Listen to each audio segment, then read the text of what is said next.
Coucou à tous, j'espère que vous allez tous très bien. Je suis très contente de vous retrouver aujourd'hui pour vous proposer de découvrir comment j'ai transformé ou réutilisé certains de mes déchets du quotidien pour en faire de la déco d'Halloween. C'est parti! Pour ma première pièce, je vais recycler un gros carton d'emballage. Donc pour commencer, j'ai sur du papier réalisé un patron de cette forme que j'ai posé sur mon morceau de carton justement. Donc c'était un très gros carton que j'ai découpé en petites plaques. J'ai tracé autour de mon patron.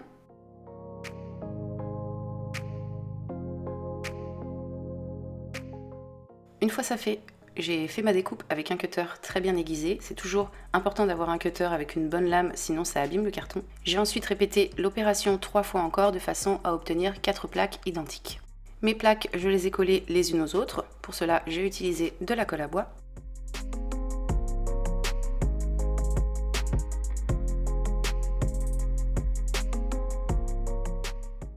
Une fois que c'est collé, j'obtiens donc une pièce beaucoup plus épaisse et donc beaucoup plus résistante. Après ça, j'ai découpé 3 autres morceaux de carton de taille identique et de forme rectangulaire que j'ai également collés les uns aux autres pour obtenir un bloc.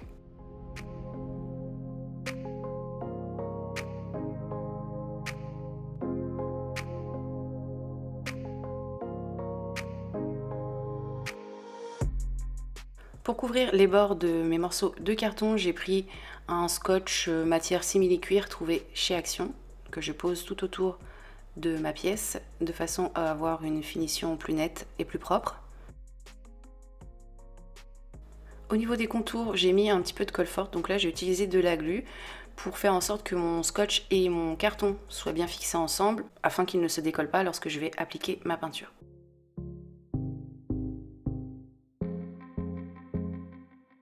J'ai fait ça des deux côtés de ma pièce. Donc là, c'est beaucoup plus solide. Avec l'humidité de la peinture, ça ne va pas bouger. J'ai également, avec mon scotch, recouvert les bords de ce bloc. Donc voici ce que ça donne. Après ça, j'ai réalisé une autre pièce de la même façon, avec 3 morceaux de carton collés, mais cette fois-ci un petit peu plus grande que la première. Mes 2 pièces de forme rectangulaire, je les colle l'une à l'autre, encore une fois en utilisant de la colle à bois.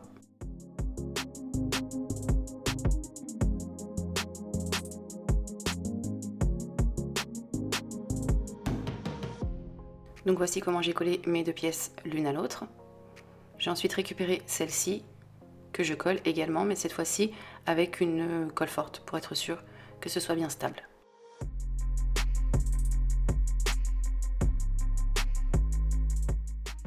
Une fois que c'est collé, voici ce que ça donne. Je peux passer à la peinture. Donc là, sur l'ensemble de ma pièce, j'ai appliqué une peinture de couleur grise claire.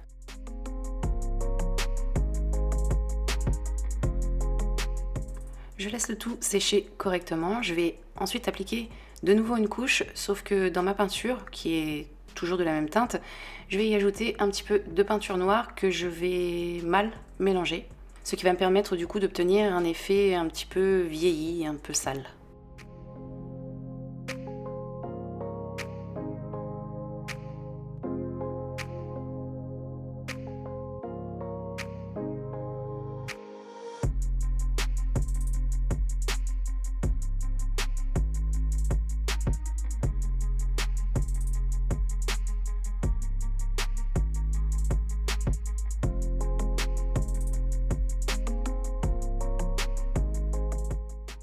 Une fois que ma peinture est appliquée sur l'ensemble de ma pièce, voici le résultat obtenu. Pour la finir, j'ai fait découper par ma Cricut un petit peu de vinyle. Donc si j'avais pas eu de vinyle, j'aurais très bien pu imprimer des motifs et les découper à la main de façon à pouvoir les coller sur ce qui est, je pense, vous l'avez deviné, une petite pierre tombale décorative.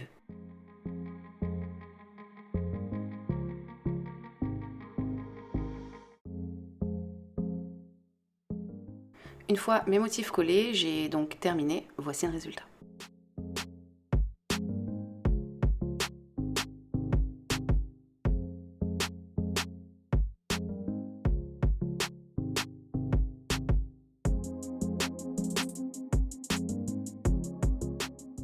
Pour mon deuxième DIY, je vais prendre un vieux collant déchiré, donc je ne vais pas le transformer lui, mais il va me servir à réaliser ma pièce. Donc je vais le couper à ce niveau à peu près.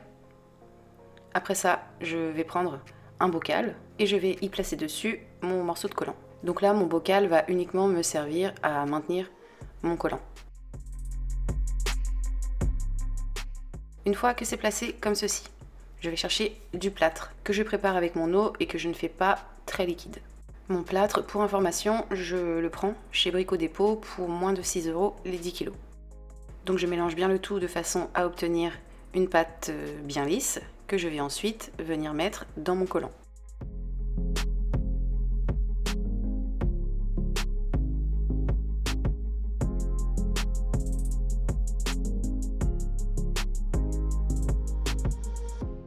Une fois que c'est fait, je récupère mon collant.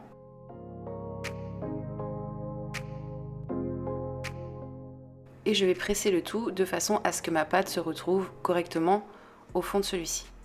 Une fois que c'est fait, je vais obtenir une boule, tout simplement.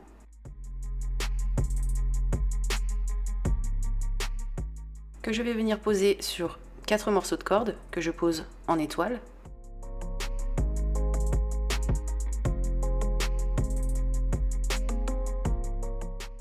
Donc je la pose bien au centre.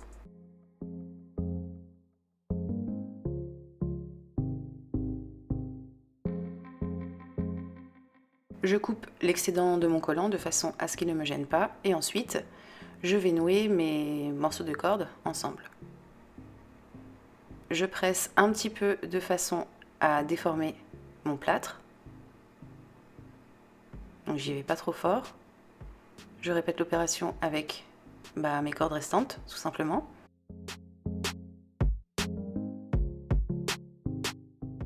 J'essaie de faire en sorte que l'écart entre mes cordes soit identique.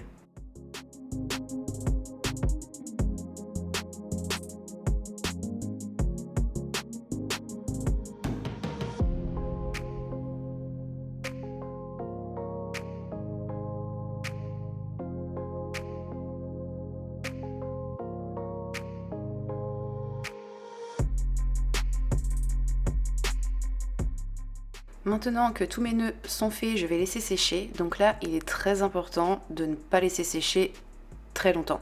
Pour une petite pièce comme celle-ci, il va falloir attendre quelques minutes seulement. Donc il ne va pas falloir trop s'en éloigner. À partir du moment où on va sentir que la pièce est devenue rigide, il va falloir immédiatement enlever le tout. Sinon, vous allez pouvoir le constater avec ma pièce suivante. Ça va être une vraie catastrophe. Donc là, j'ai laissé sécher à peu près 5 minutes. Et j'ai ensuite enlevé mes cordes et mon collant.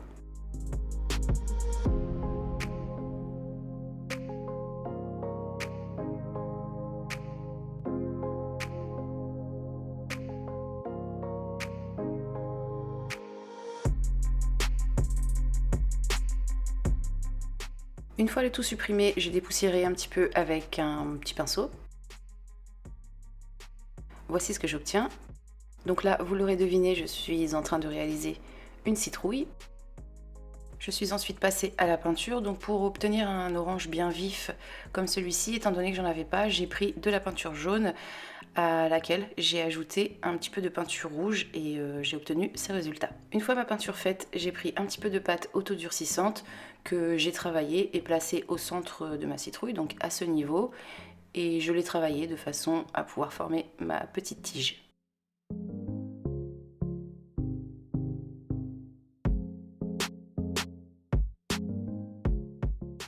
Voici ce que j'obtiens, je laisse ma pâte durcir quelques heures et ensuite je passe à la peinture. Donc là j'ai choisi une peinture de couleur marron.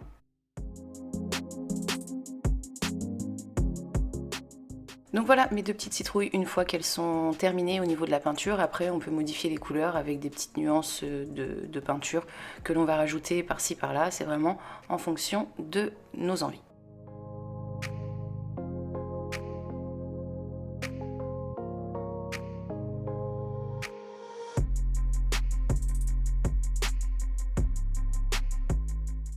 Toujours dans la citrouille et avec le même principe, sauf que cette fois-ci, j'ai voulu réaliser un format beaucoup plus gros. Donc j'ai coupé mon collant, toujours, à ce niveau-là, cette fois-ci. Et au niveau d'une extrémité, j'ai fait un nœud. Donc là, j'ai une partie du collant qui est un peu plus large que la partie que j'ai utilisée précédemment.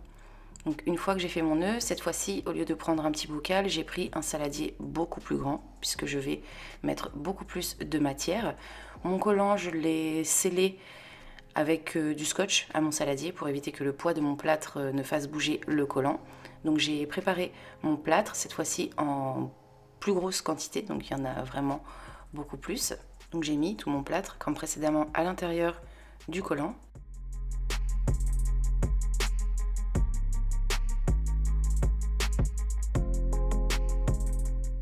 Une fois que c'est fait, je récupère le collant. J'avais peur que ça craque, mais finalement ça a bien tenu. Donc là, de nouveau, je réalise une boule que je pose sur 4 morceaux de corde posés en étoile. Je noue le tout et je coupe l'excédent de collant et de corde et je laisse sécher. Cette fois-ci, j'ai pas fait comme la fois précédente.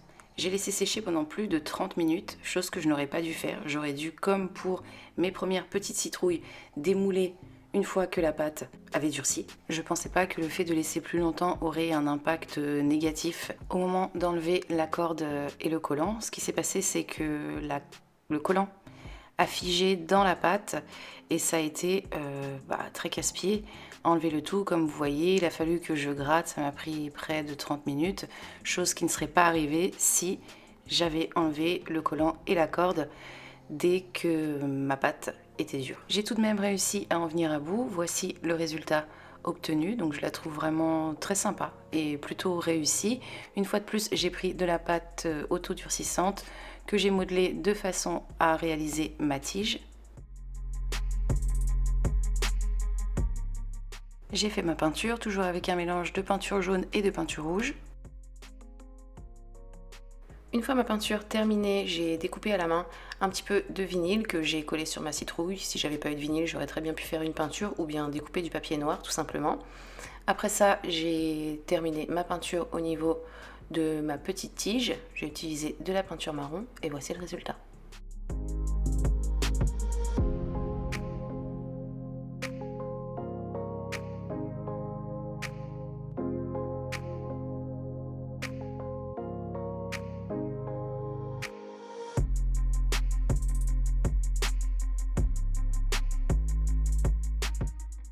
On continue et termine cette vidéo avec des rouleaux de papier toilette. J'ai également utilisé des tubes en mousse comme ceci qui étaient à la base des pistolets à eau qui étaient cassés. Donc au lieu de les jeter, j'ai décidé de les réutiliser.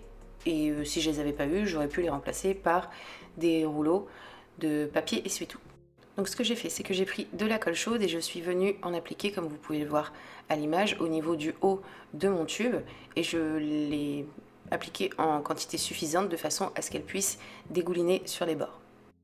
Une fois que j'ai posé ma colle tout autour de mon tube et que j'ai fait ça sur tous mes tubes, voici le résultat obtenu. Ces tubes, je les ai ensuite peints avec de la peinture noire. Dans mes tubes, j'y ai inséré des bougies à LED comme ceci, donc ce sont des petites bougies qui fonctionnent avec des piles que j'ai trouvées chez Action. Donc elles se présentent comme ceci, elles coûtent 1 € et quelque chose, les 4. Je colle ensuite certaines de mes fausses bougies ensemble et j'ai terminé, voici le résultat.